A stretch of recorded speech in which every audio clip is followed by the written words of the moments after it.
이번 시간에는 AI 스탠다드 서피스 재질의 스페큘러 레이어 편에 대해서 살펴보겠습니다. 먼저 재질을 좀 바꿔주겠습니다.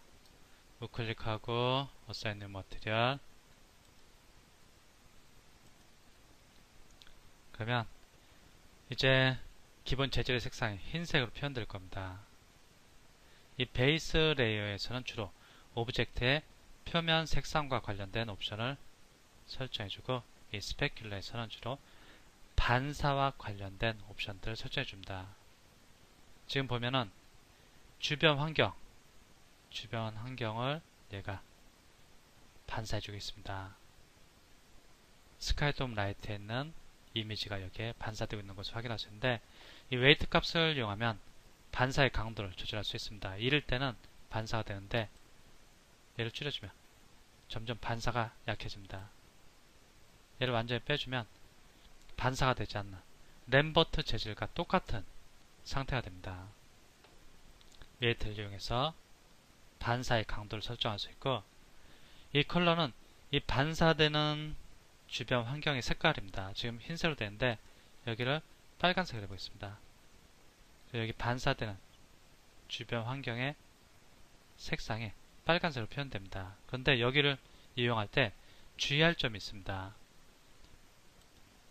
여기가 즉 내가 현재 이 재질을 적용하려는 오브젝트가 비금속이다. 비금속일 때는 이 반사 색상을 설정하면 안됩니다. 기본적으로 흰색으로 놔두셔야 되고, 금속에 적용할 거다. 금속에 적용할 경우에는 이 반사 색상을 설정해 줄 수 있습니다. 예를 들어 나는 여기서 재질을 만들어 갖고 골드에다가 재질을 적용해 줄 거다. 그러면 여기 노란색하고 여기도 노란색 계열로, 골드를 통해서 반사되는 주변 환경들은 노란색을 띱니다. 즉 금속일 경우에는 반사 색상을 그 금속에 맞는 색상으로 지정을 해줄 필요가 있습니다. 그런데 비금속일 경우에는 여기를 그냥 흰색으로 두시기 바랍니다. 그리고 지금 반사가 일률적으로 깔끔하게 되겠는데, 나는 일부 영역에선 반사가 되고 일부 영역에선 반사가 안 되고 하고 싶다. 그럼 이 컬러에다가 이미지를 집어넣어 줄 수 있습니다. 여기를 좀만 더 좀 키워서 보겠습니다. 뭐 일률적으로 되는데 여기를 조금 이렇게 좀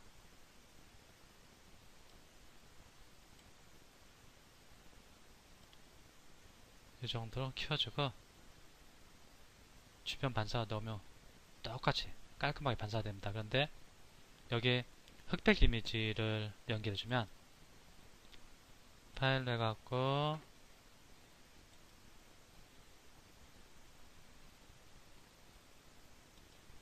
다음 같은 이미지를 한번 적용해 보겠습니다.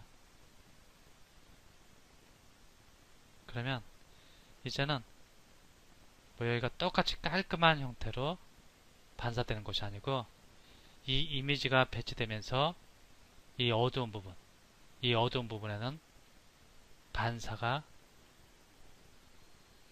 여기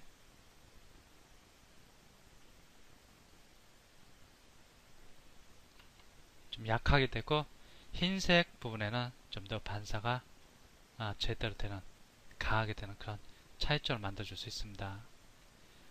여기를 한번 찍어서 한번 보겠습니다.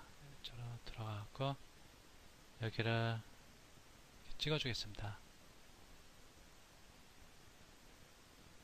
여기 컬러의 이미지 넣었을 경우 여기 찍어서 보고, 그리고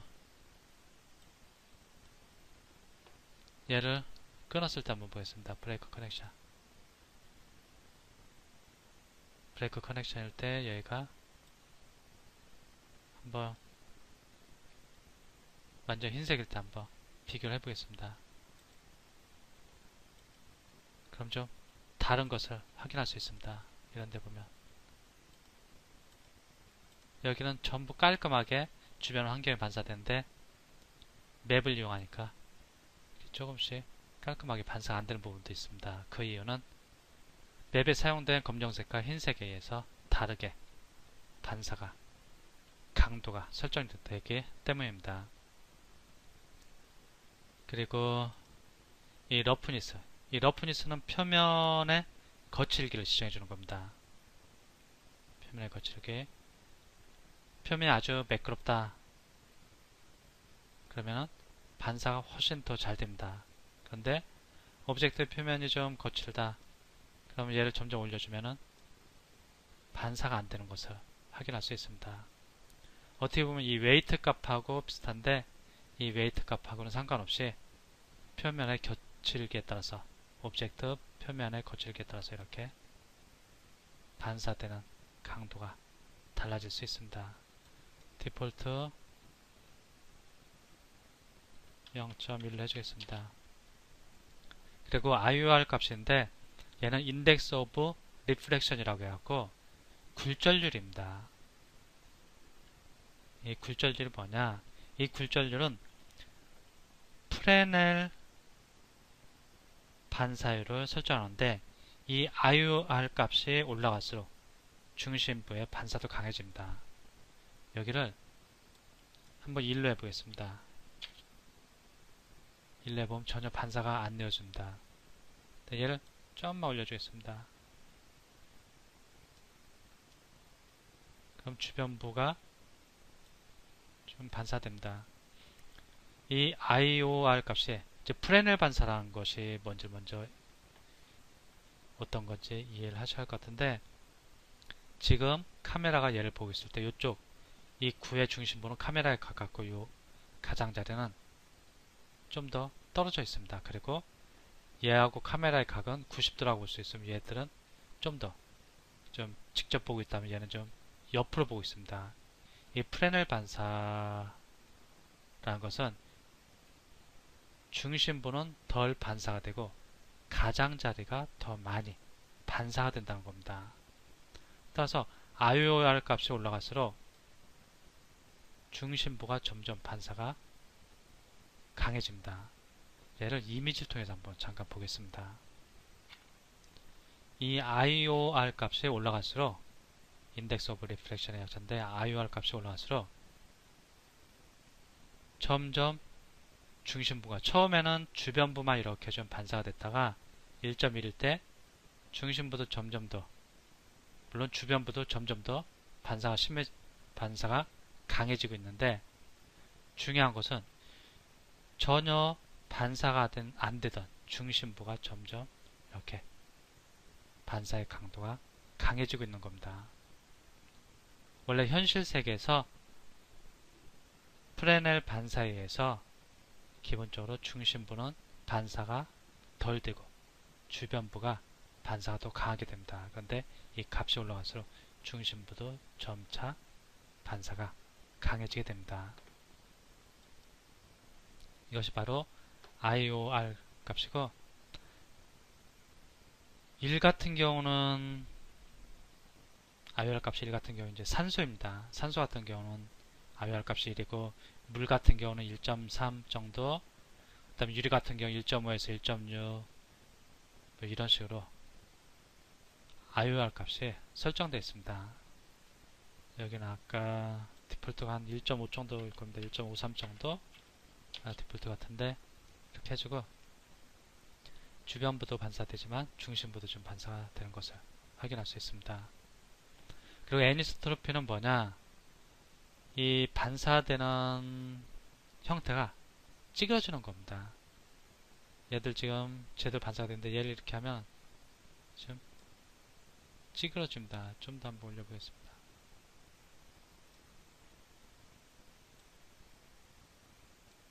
여기서는 좀 크게 효과가 안 나타나는데 한번 최대로 해보겠습니다. 그럼 이렇게 좀 찌그러집니다. 약간 찌그러지고 이 찌그러지는 빛도 이렇게 회전시켜 줄 수 있습니다. 로테이션을 이용해서. 그럼 이런 식으로 막 반사값을 좀 즉 반사되는 주변 환경을 좀 찌그러뜨리고자 할 때 그때 이 애니스트로피를 이용할 수 있고 그리고 찌그러진 그 반사 환경을 이렇게 회전시켜 줄 수도 있습니다. 여기는 0으로 하고 하면 좀 달라지는 것을 확인할 수 있을 겁니다.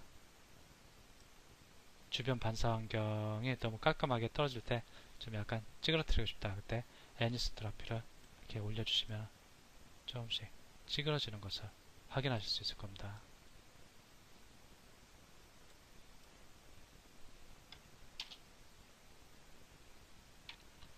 참고로 여기 프리셋을 이용해갖고 골드를 한번 적용해 보겠습니다.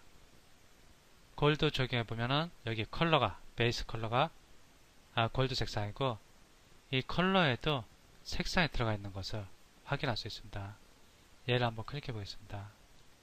그럼 이렇게 색상에 들어가 있는 것을 확인할 수 있는데 RGB 값으로 보면은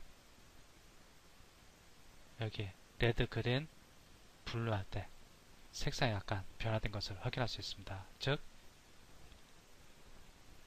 반사되는 주변 환경의 색상을 약간 노란색으로 지정을 해줬고 이번에는 얘는 금속이니까 이렇게 할 수 있습니다. 이번에는 플라스틱 한번 보겠습니다. 플라스틱 컬러를 지정해줬는데 플라스틱은 금속이 아닙니다. 비금속이니까 컬러 값을 그냥 흰색으로 유지하는 겁니다. 이런 차이점도 이해를 해두시기 바라고 비금속이니까 메탈리스가 여기 0이고 골드 같은 경우 메탈리스를 1로 한 것을 확인할 수 있습니다. 그리고 메탈 같은 경우, 금속 같은 경우는 빛의 확산이 없습니다. 빛이 오브젝트를 뚫고 들어와서 사라지기 때문에 이 메탈리스 값을 1로 하면 자동으로 디퓨스 러프니스 값은 0으로 설정되게 됩니다. 이것도 참고로 알아두시기 바랍니다.